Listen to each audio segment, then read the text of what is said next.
안녕하세요. T3입니다. 오늘 가져온 이야기는 솔직히 처음 접했을 때 이거 되게 작은 업데이트 아닌가 싶었는데 파고들수록 테슬라가 왜 다른 자동차 회사들이랑 근본적으로 다른 회사인지가 여기서 그대로 드러나더라고요. 그래서 오늘 이걸 들고 왔습니다. 채널 처음 오신 분들 구독이랑 알림 설정 눌러주시면 이런 이야기 계속 받아보실 수 있어요. 자, 배경부터 깔게요. 샌프란시스코에 테슬라 슈퍼차저가 새로 생겼어요. 슈퍼차저가 뭔지 모르시는 분들을 위해 잠깐 설명하면 테슬라가 직접 운영하는 전기차 고속 충전 네트워크예요. 일반 완속 충전기랑 달리 빠르게 충전이 되니까 드라이버 입장에선 충전하는 30분, 1시간 동안 차 안에서 쉬는 경우가 많거든요. 음악 틀고 유튜브 보고 팟캐스트 듣고 그러다 보면 자연스럽게 차량 스피커 볼륨이 꽤 올라가게 되는 거죠. 근데 이 샌프란시스코 슈퍼차저가 주택가 근처에 생긴 거예요. 테슬라 차량이 워낙 많이 다니는 동네고 새로 생긴 충전소라 이용자도 몰리고 그러니까 밤이고 낮이고 여러 대의 차량이 동시에 충전을 하면서 제각각 음악을 크게 틀어놓는 상황이 생겨버린 거죠. 인근 주민들 입장에서는 이게 꽤 귀찮은 문제였을 거예요.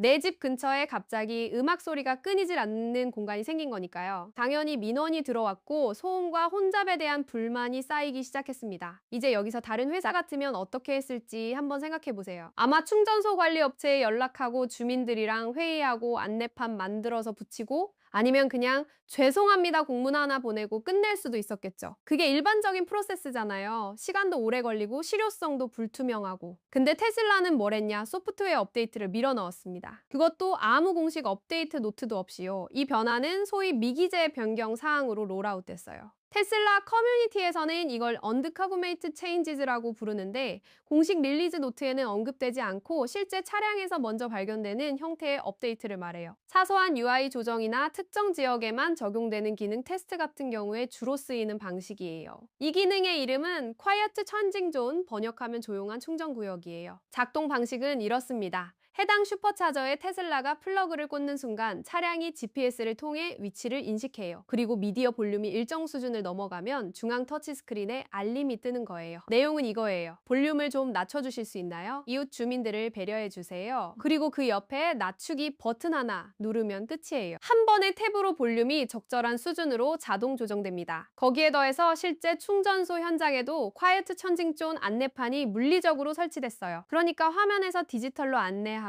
눈앞에서 실물 표지판으로도 상기시켜주는 거죠. 디지털 너치와 오프라인 안내가 세트로 돌아가는 구조예요. 굳이 운전자를 나쁜 사람으로 만들지 않으면서 정중하게 행동을 유도하는 방식이라는 점도 포인트입니다. 이 소식은 트위터, 지금은 X죠. 에서 홀 마스 캐탈로그라는 계정이 2026년 5월 20일에 트윗을 올리면서 퍼지기 시작했어요. 이웃들이 샌프란시스코 슈퍼차저 소음에 불만을 제기하자 테슬라가 소프트웨어 업데이트를 밀어 넣었다. 한 탭으로 볼륨을 낮출 수 있는 버튼 포함. 스마트하다라는 내용이었는데 반응이 꽤 뜨거웠어요. 왜냐면 이게 단순히 편리한 기능 하나 추가됐네 이야기가 아니라 테슬라라는 회사가 갖고 있는 구조적 이점을 압축적으로 보여주는 사례였거든요. 여기서 제가 진짜 흥미롭다고 느낀 부분을 짚어볼게요. 이 기능을 구현하려면 세 가지가 동시에 갖춰져 있어야 해요. 차량 소프트웨어를 직접 제어할 수 있어야 하고 충전 인프라 위치 데이터를 갖고 있어야 하고 그 두 가지를 연결해서 특정 장소에서 특정 행동을 트리거할 수 있는 시스템이 있어야 해요.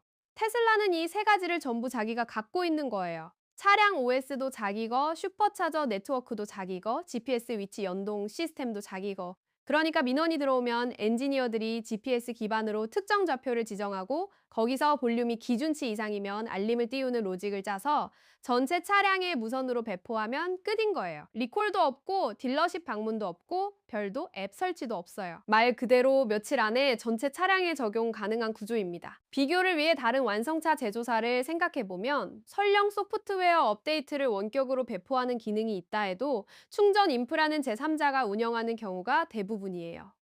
차량이 어느 충전소에 있는지, 그 충전소가 어떤 환경에 위치해 있는지를 차량 소프트웨어 레벨에서 맥락적으로 판단해서 행동을 바꾸는 건 사실상 불가능해요. 테슬라가 이 영역에서 갖는 수직 통합의 이점이 추상적인 개념이 아니라 실생활 민원 해결이라는 구체적인 장면으로 나타난 케이스예요. 물론 이건 시작이에요. 이번 롤아웃은 공식 발표 없이 진행된 특정 지점 대상 파일럿 테스트의 성격이에요. 효과가 검증되면 다른 지역으로 확장하는 그림이겠죠. 그리고 슈퍼차저 네트워크가 요즘 다른 전기차 브랜드에도 개방되고 있다는 점을 생각하면 이야기가 좀 더 복잡해져요. 다른 브랜드 전기차는 테슬라 슈퍼차저를 이용할 수는 있지만 차량 소프트웨어 레벨에서 이런 알림을 받을 수는 없어요. 이 콰이트 천징 존 기능도 테슬라 차량에만 뜨는 거거든요. 그러니까 비테슬라 차량이 같은 충전소에서 볼륨을 높여놓으면 어떻게 되느냐라는 질문은 아직 열려 있어요.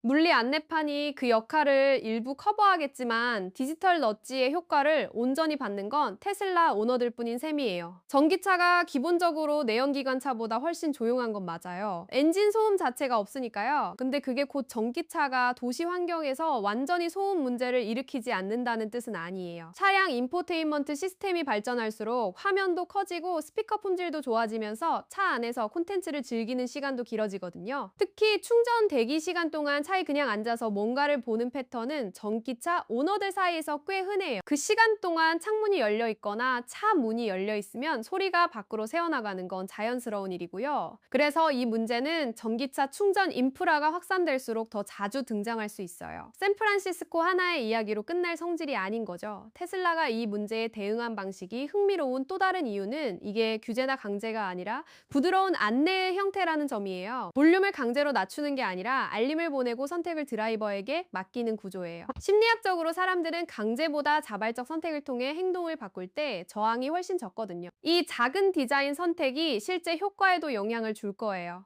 규정이니까 지켜야 할가 아니라 이웃을 배려하는 건 당신의 선택이라는 프레이밍이니까요.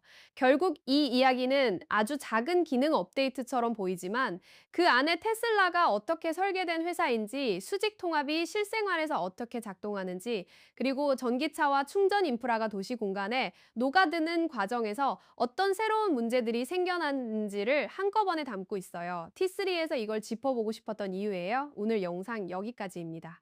재밌으셨으면 좋아요 한 번만 눌러주시고 구독 아직 안 하셨으면 지금 눌러두시면 다음 영상 때 또 뵐 수 있어요. 감사합니다.